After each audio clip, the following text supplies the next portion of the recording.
Hey Facebook friends, it's Courtney Harris, and I am here today to ask you what is your most recent book, poem, or quote that has inspired you as of late.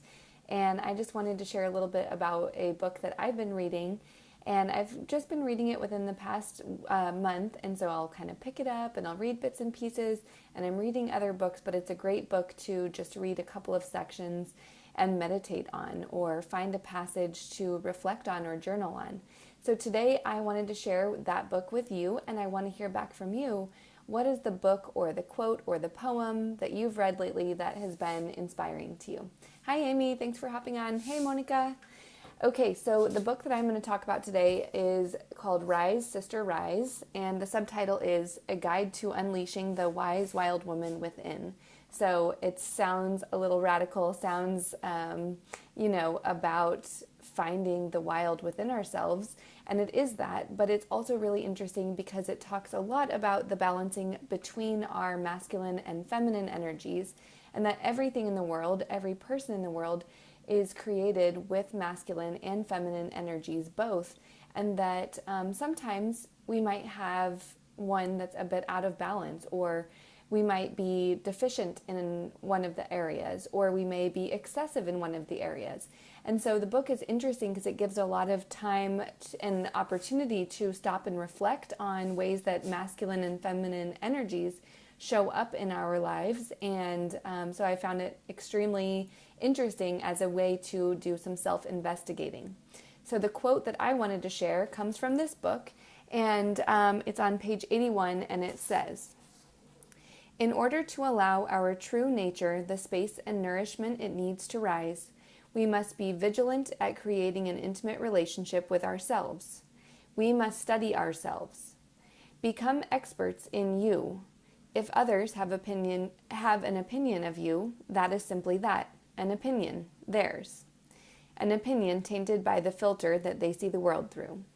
As a change maker, you are choosing to see the world in a different way.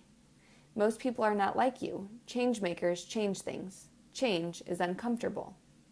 So I love this passage for two reasons. First of all, I love that it addresses that we have to look within ourselves. We have to go inside of ourselves, study ourselves, know ourselves, put effort to that task, put effort into knowing ourselves.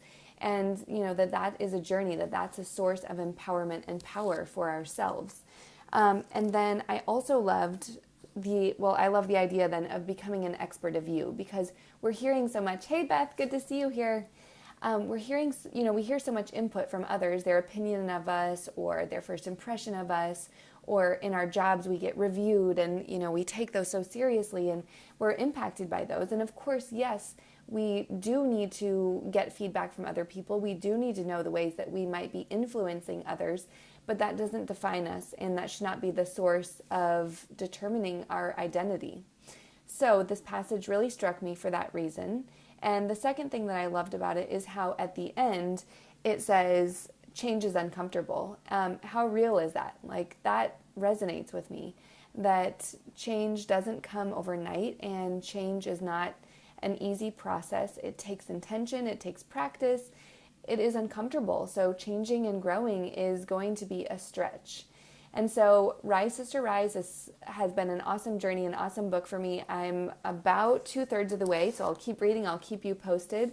If you've read this, let me know. If you're interested in reading it, let me know. So the author is Rebecca Campbell. I'm sure it's reversed in the camera, but Rebecca Campbell, Rise, Sister, Rise. It's super awesome if you're interested in studying the balance between masculine and feminine energy. And so let me know if you're interested, or if you've read it and you want to talk more. And then again, if you would like to, please share in the comments below what is a book or a poem or a quote that you've read for inspiration lately. All right, friends. Well, today is day 14, and I'm going live for 30 days. So thanks for being here on the journey. And yes, Beth, I think you'll love it, and let's chat about it. All right, take care and see you all tomorrow.